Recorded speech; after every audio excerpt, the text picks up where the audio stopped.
नमस्कार दोस्तों, इस वीडियो का जो तीसरा पोर्टफोलियो होगा वो आपको बहुत कुछ सिखा के जाएगा, क्योंकि उसमें एक ऐसी गलती करी हुई है, नई गलती जो हम कभी भी डिस्कस नहीं करते और शायद वो गलती आप भी करते होंगे।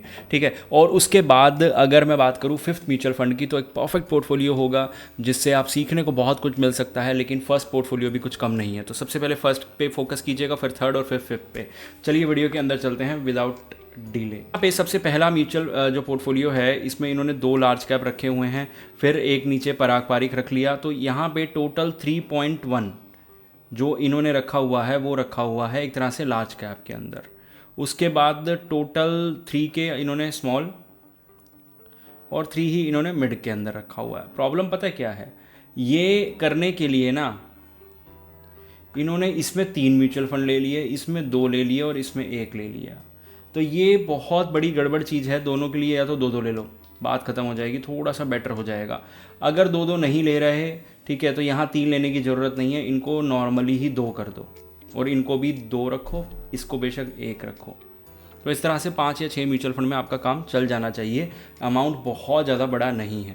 ओवर एलोकेशन ठीक है, कोई दिक्कत नहीं है, आपने इक्वल इक्वल कर रखा है तो ये बेटर है, कोई दिक्कत नहीं है। अगर आपके 3 सवालों के जवाब मैं देने की कोशिश करूँ तो यहाँ पे कुछ फंड अंडर परफॉर्म कर रहे हैं, अभी होल्ड करो यार। रीज़न अभी कुछ नहीं पता, जब मार्केट एक बार रिकवर करने पे आएगा तब हम आपको बेटर तरीके से बता पाएंगे। फंड्स एईएम बढ़ जाने से रिटर्न कम आता है, but I thought big AEM होगा तो उस फंड का फंड मैनेजर रिसर्च वर्क अच्छा होता है। ऐसा कुछ नहीं है कंपेयर टू शॉर्ट एईएम वाले फंड्स, नहीं ऐसा कुछ नहीं है। What's your opinion, thank you in advance. देखो सिंपल सा है, ये प्रॉब्लम सिर्फ और सिर्फ स्मॉल कैप में आती है, बाकी कहीं नहीं आती।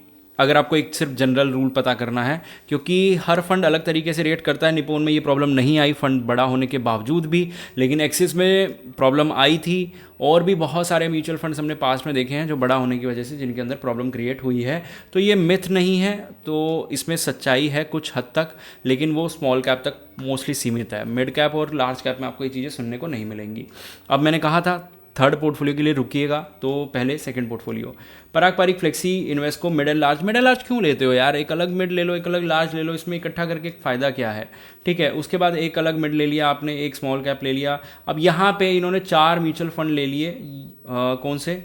सैटेलाइट कैटेगरी के, और एक आपने ले लिया कोर का। कोर में अमाउंट ठीक है, चलो आपने 3000 डाल दिया और इधर आपका जो है 5000 के आसपास है। तो ये चीज़ ठीक है कि हमारा कोर इस पे टिका हुआ है। अगर एक फंड और होता तो बेटर था, और एक फंड यहाँ कम हो जाता तो बेटर था 3 सैटेलाइट के अंदर। तो नंबर ऑफ फंड्स इस तरह से, लेकिन अमाउंट बहुत परफेक्टली आपने डिवाइड किया हुआ है। और मैं इन्वेस्ट को मिड एंड लार्ज को कम्प्लीटली सैटेलाइट में नहीं बोलूँगा। तो ठीक है म्यूचुअल फंड पोर्टफोलियो, मतलब आप अभी चला सकते हो। एक्सिस अंडर परफॉर्म कर रहा है, Motilal Oswal small cap under perform कर रहा है, लेकिन ये सिर्फ और सिर्फ शायद मार्केट गिरने की वजह से हो सकता है। जब मार्केट रिकवर करेगा और जब मार्केट अच्छा कर रहा होता है ना 12-14%, और तब ये लोग रिटर्न नहीं देते या कोई फंड रिटर्न नहीं देता, तो हम पर्टिकुलरली बोलते हैं कि हाँ ये फंड घटिया चल रहा है। ठीक है, इस चीज़ का ध्यान रखो। वीडियो में आगे बढ़ने से पहले अगर मैं आपको बोलूं कि आप हमारे से कनेक्ट करना चाहते हैं तो रुपजी ऐप आप डाउनलोड कर सकते हैं, नीचे प्लेटफॉर्म का लिंक मिल जाएगा। आप इसके थ्रू हमसे कनेक्ट कर पाएंगे, हम आपको मतलब 1-on-1 कॉल पे हम कनेक्ट कर पाएंगे अगर आप ये ऐप डाउनलोड करके इन्वेस्टमेंट करते हैं तो। और हम आपको गाइड भी करेंगे इन्वेस्टमेंट में। और अब आप कहोगे कि ठीक है ये चीज़ तो हो गई, लेकिन फ़ायदा क्या है, मैं ऐसे ही कोई प्लेटफॉर्म क्यों कर लूँ? तो ऐसे ही वाली बात नहीं है यहाँ पे, जेन्युइनली बता रहा हूँ। पहला रीज़न जो मैं हमेशा से बोलता हूँ कि रुपजी जो रिस्क रिवॉर्ड का रेशो होता है ना, जो बताता है एक म्यूचुअल फंड लैब जो इनके अंदर है, वो नहीं मिलती मोस्टली जगह पे। हम 2 चीज़ें अलग अलग यूज़ करते हैं। एक सबसे पहली क्या करते हैं हम, एक कोई भी ऐप होती है जिसको हम उठाते हैं और फिर हम रिसर्च वर्क के लिए दूसरी ऐप या दूसरा वेबसाइट को यूज़ करते हैं। जब एक ही जगह काम हो सकता है तो दिक्कत कहाँ है? म्यूचुअल फंड लैब के अंदर जाके आपको ओवरलैपिंग और रिस्क रिवॉर्ड रेशोज़, निफ्टी 50 से कंपैरिजन में आपका पोर्टफोलियो कहाँ स्टैंड करता है, एलोकेशंस पता लग जाएंगी, तो पूरा एक पोर्टफोलियो रिव्यू आपके सामने आ जाएगा, जो कि बाकी प्लेटफॉर्म पे इतना ख़राब होता है कि नंबर्स भी गलत होते हैं, ये आप भी मानते होंगे। तो अगर आप मेरी बात से सहमत हैं तो नीचे लिंक है। अब वीडियो में वापस चलते हैं। अब यहाँ पे थर्ड म्यूचुअल फंड, ये चीज़ मैं आपको सिर्फ एक चीज़ बताना चाहूँगा कि इन्होंने एक पोर्टफोलियो बनाया जिसमें इन्होंने 70% सैटेलाइट डाल दिया। मेरा दिल पता है कहाँ दुखा ये लाइन पढ़ के, honestly. I always watch your videos and after watching and learning from your videos I created this portfolio. ये सिर्फ और सिर्फ इसलिए इन्होंने शायद लिखी कि मैं पढ़ के खुश हो जाऊं और मैं इनका पोर्टफोलियो रिव्यू कर दूं। 100% मेरे को इसमें मुझे कोई डाउट नहीं लग रहा, क्योंकि मैंने चीख चीख के बोला था कि ये घटिया फंड है। 2 रीज़न से घटिया मैंने इसको बोला था। एक इनकी चीप मार्केटिंग की वजह से, क्योंकि देखो वही बात है ना, अब जो मैं बोलूँगा फिर वो मेरा पॉलिटिकल ओपिनियन हो जाएगा, क्योंकि अभी बहुत सारी चीज़ें चल रही हैं तो यहाँ पे बहुत ध्यान से बोलना पड़ता है चीज़ों को, क्योंकि हम पूरा फाइनेंस में अगर चीज़ें रखें तो जो इसकी पूरी की पूरी आजकल एआई बहुत चल रहा है, तो इन्होंने एआई जोड़ दिया अपने फंड के साथ। हमारा अलादीन एआई अब पोर्टफोलियो चलाएगा। भाई ऐसे नहीं होता, ठीक है। अभी एआई उस लेवल का बना ही नहीं है कि वो कुछ मतलब टेक्निकल और क्रिएटिव वर्क इकट्ठा कर सके। सिर्फ क्रिएटिव तक अभी तक सीमित है, ठीक है। वो भी करने के लिए आपको ऐसा प्रॉम्प्ट देना पड़ता है कि उसके लिए आपको एक अलग मतलब एक्सपर्ट बनना पड़ता है। तो कहने का मतलब ये है कि जो इनकी चीप मार्केटिंग थी और उसके बाद गवर्नमेंट का अलाउ करना, ये बहुत ही अनफॉर्चुनेट चीज़ थी कि अब ये जियो आके कुछ भी करेगा, मार्केट के अंदर कुछ भी बोलेगा और सरकार कोई रोकेगी नहीं उसको। तो ये बहुत अनफॉर्चुनेट चीज़ थी जो इसके साथ हुई थी। और मुझे लगा, अब दूसरा सबसे बड़ी बात, नया म्यूचुअल फंड था, तो इस वजह से मैंने बोला कि भाई दूर रहो जब तक ये रिटर्न नहीं दे देता। और पूरा एएमसी नया है यार, तो ये चीज़ समझो। आपने उसको कोर कैटेगरी में डाल दिया मेरी वीडियो देख के।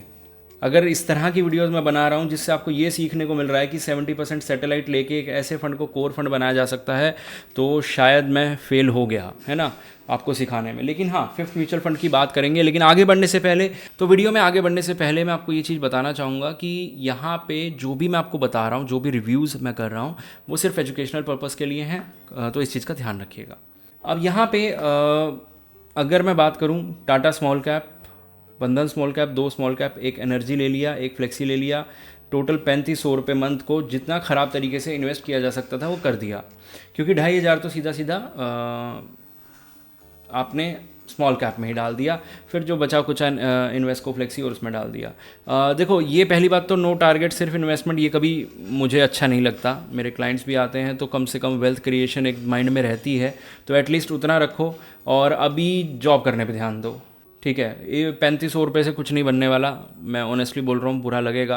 लेकिन ये 3500 से आप, अच्छी बात है, आप हैबिट बना रहे हो, इससे बढ़िया चीज़ हो नहीं सकती। आप डेफिनेटली बाकी लोगों से काफ़ी आगे निकल जाओगे। लेकिन अगर कोई इंसान कल को 1 लाख रुपए की जॉब करता है और आपसे 5 साल, 6 साल, 10 साल बाद भी इन्वेस्टमेंट स्टार्ट करेगा ना, तो मैं ऑनेस्टली बोल रहा हूँ कि आपका 3 साल का इन्वेस्टमेंट अमाउंट वो 3 महीने में डाल देगा। और जो आपने पूरे 10 साल में डाला होगा ना, जो पूरे आप 10 साल में डालने वाले हो, वो बंदा 1 साल के अंदर इन्वेस्ट कर देगा। और आपका प्रॉफिट भी अगर मैं इंक्लूड कर दूं तो 2 साल के अंदर उसका पोर्टफोलियो आपसे बड़ा होगा। तो ये पावर होती है जब आप SIP अच्छी करोगे, पैसा अच्छा कमाओगे, तो वो ज़्यादा ज़रूरी भी है। फोकस तब करना चाहिए। अब ये अच्छा है कि चलो आप 10-12 हज़ार डाल रहे हो, एक स्टार्टिंग पॉइंट अच्छा होता है। अब यहाँ पे देखो, I am a regular viewer of your channel and subscriber also. ये पता है, जो मेरा दिल दुखा था ना 3rd पोर्टफोलियो रीड करके, कि मेरे सीखने के बाद ये समझ आया है, तो एक्चुअल में यहाँ पे अच्छी बात है कि ये चीज़ समझ आई है कि इन्होंने कोर में ये फ़ंड रखे हैं जो शायद इनको बहुत ज़्यादा चेंज ना करने पड़े, 7000 रुपीज़, और 4000 इन्होंने एक बहुत अच्छा सा एक मिड कैप और एक स्मॉल कैप में पोर्शन ख़त्म किया। मेरे लिए ये परफेक्ट पोर्टफोलियो है। क्वालिटी वाइज नहीं बोलूँगा, क्वालिटी वाइज अभी एक्सिस में थोड़ा सा प्रॉब्लम हो सकती है, लेकिन डेफिनेटली जब एक बार मार्केट रिकवर कर जाएगा तब आप इसको देख सकते हैं। बंधन में और एडलवेस्ट मिड कैप में इतनी ज़्यादा मेजर प्रॉब्लम नहीं आई है। तो इन्होंने सच में वीडियोस देखी हैं मेरी, और जो इन्होंने पोर्टफोलियो बनाया है, मैं नहीं कहूँगा कि आगे 1 या 2 साल तक इनको कुछ चेंज करने की ज़रूरत पड़ने वाली है। हाँ, मार्केट रिकवर करेगा, इनमें से कोई भी फंड अगर रिकवर नहीं करता तो शायद चेंज करना पड़ जाए। बाकी बहुत अच्छा है। होपफुली आप समझ गए होंगे। मिलते हैं अगली वीडियो में।